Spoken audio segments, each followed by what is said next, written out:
साथियों, आज मैं छोटी छोटी कहानियाँ आपके सामने लेके आई हूँ। चलिए शुरू करते हैं।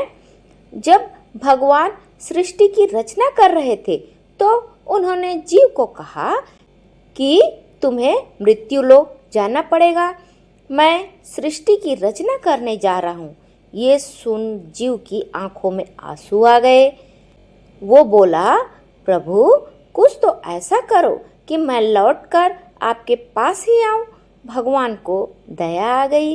उन्होंने दो कार्य किए जीवों के लिए।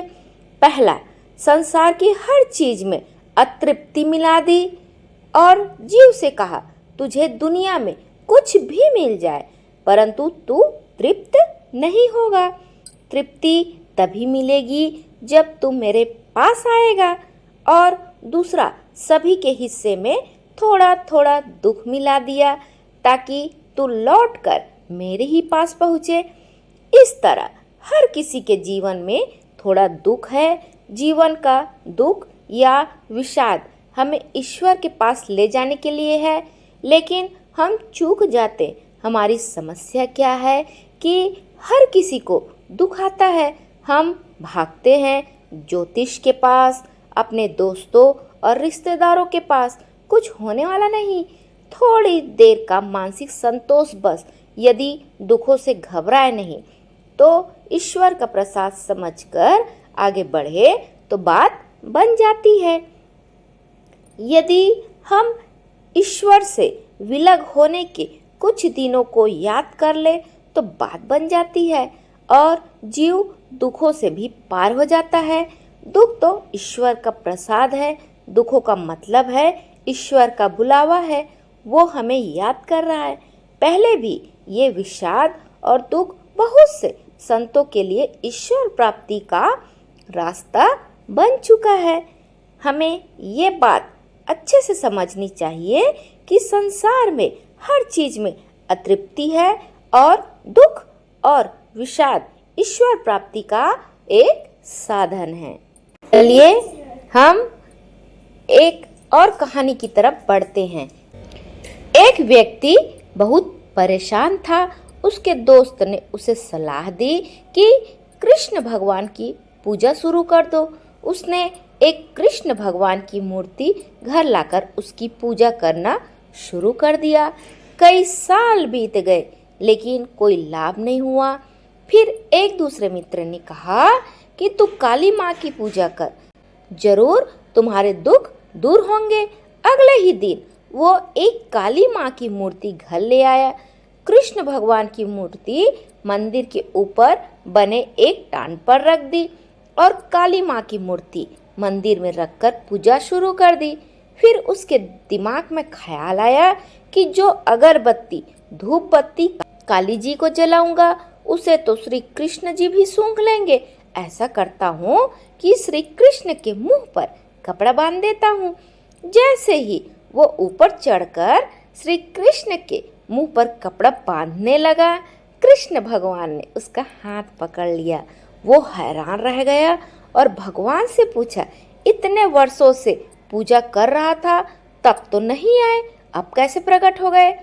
तो भगवान कृष्ण ने समझाते हुए कहा, आज तक तू एक मूर्ति समझकर मेरी पूजा करता था, लेकिन आज तुम्हें एहसास हुआ कि कृष्ण सांस ले रहा है, बस मैं आ गया। चलिए अगली कहानी की तरफ चलते हैं।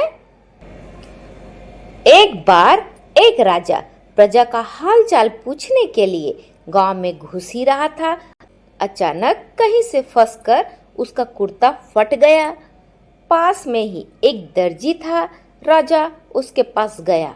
उसने राजा का कुर्ता सिल दिया। राजा ने खुश होकर पूछा, कितने पैसे दूं? दर्जी ने कहा, महाराज रहने दो, छोटा सा काम है। राजा ने फिर पूछा। दर्जी ने सोचा, राजा है, 200 मांग लो। फिर सोचा, राजा सोचेगा कि थोड़े से काम के लिए इतना पैसा मांग रहा है, कहीं सजा न दे दे। इसलिए उसने कहा, महाराज आप अपने हिसाब से दे दो। अब वह राजा था, कहीं देने में उसकी इज्जत खराब न हो जाए, इसलिए उसने दर्जी को अपने गले का करोड़ों का हार उतार कर दे दिया। जहाँ सिर्फ दर्जी 200 रुपये की सोच रहा था, वहाँ राजा ने करोड़ों रुपए का हार दे दिया। इसी प्रकार जब हम प्रभु पर सब कुछ छोड़ देते हैं तो वह अपने हिसाब से देता है, और मांगते हैं तो सिर्फ हम मांगने में कमी कर जाते हैं। देने वाला तो पता नहीं क्या देना चाहता है। इसलिए ईश्वर से कभी कुछ मत मांगो, अपने आप दे, उसी में संतुष्ट रहो, फिर देखो उसकी लीला। चलिए अगली कहानी की तरफ चलते हैं। कुछ पंडितों ने एक औरत को कहा, घर में तू विष्णु जी की फोटो रख ले और रोटी खाने से पहले उनके आगे रोटी की थाली रखकर कहना विष्णु अर्पण। अगर पानी पीना है तो पहले विष्णु जी के आगे रखकर कहना विष्णु अर्पण। उस औरत की आदत हो गई कि जो भी काम करती पहले मन में यह कहती विष्णु अर्पण, फिर वह काम करती। आदत इतनी पक्की हो गई कि एक दिन घर का कूड़ा इकट्ठा किया और फेंकते हुए कहा विष्णु अर्पण। वही पास से नारद मुनि जा रहे थे। उन्होंने जब यह सुना तो उस औरत को थप्पड़ मारकर कहा विष्णु जी को कूड़ा अर्पण कर रही है। विष्णु जी के प्रेम में रंगी औरत थप्पड़ पड़ते ही बोली विष्णु अर्पण। अब तो नारद जी ने दूसरे गाल पर भी थप्पड़ मारते हुए कहा थप्पड़ भी विष्णु को अर्पण कर रही है। लेकिन वह औरत यह कहती रही विष्णु अर्पण। नारद मुनि क्रोध करते हुए विष्णुपुरी में चले गए। वहां देखते हैं कि विष्णु जी के दोनों गालों पर उंगलियों के निशान बने हुए हैं। पूछने लगे भगवान यह क्या हो गया, आपके चेहरे पर यह निशान कैसे पड़ गया। विष्णु जी बोले नारद थप्पड़ मारो भी तुम और पूछो भी तुम। नारद जी बोले प्रभु मैं आपको थप्पड़ कैसे मार सकता हूँ। विष्णु जी बोले नारद जिस औरत ने कूड़ा फेंकते हुए यह कहा था विष्णु अर्पण और तुमने उसे थप्पड़ मारा तो वह थप्पड़ उसने मुझे अर्पण कर दिया था। ये उसी अर्पित थप्पड़ के निशान जो आपने उसे मारे थे। चलिए अगली कहानी को देखते हैं। राजा दशरथ जब अपने चारों बेटों की बारात लेकर राजा जनक के द्वार पर पहुंचे तो राजा जनक ने सम्मान पूर्वक बारात का स्वागत किया। तभी दशरथ जी ने आगे बढ़कर जनक जी के चरण छू लिए। चौंक कर जनक जी ने दशरथ जी को थाम लिया और कहा महाराज आप बड़े हैं, वर पक्ष वाले हैं, ये उल्टी गंगा कैसे बहा रहे हैं। इस पर दशरथ जी ने बड़ी ही सुंदर बात कही महाराज आप दाता हैं, कन्यादान कर रहे हैं, मैं तो एक याचक हूँ, आपके द्वारा कन्या लेने आया हूँ। अब आप ही बताइए दाता और याचक में कौन बड़ा है। यह सुनकर जनक जी के नेत्रों से अश्रुधारा बह निकली। भाग्यशाली है वो जिनके घर बेटियां होती है। हर बेटी के भाग्य में पिता होता है, लेकिन हर पिता के भाग्य में बेटी नहीं होती है।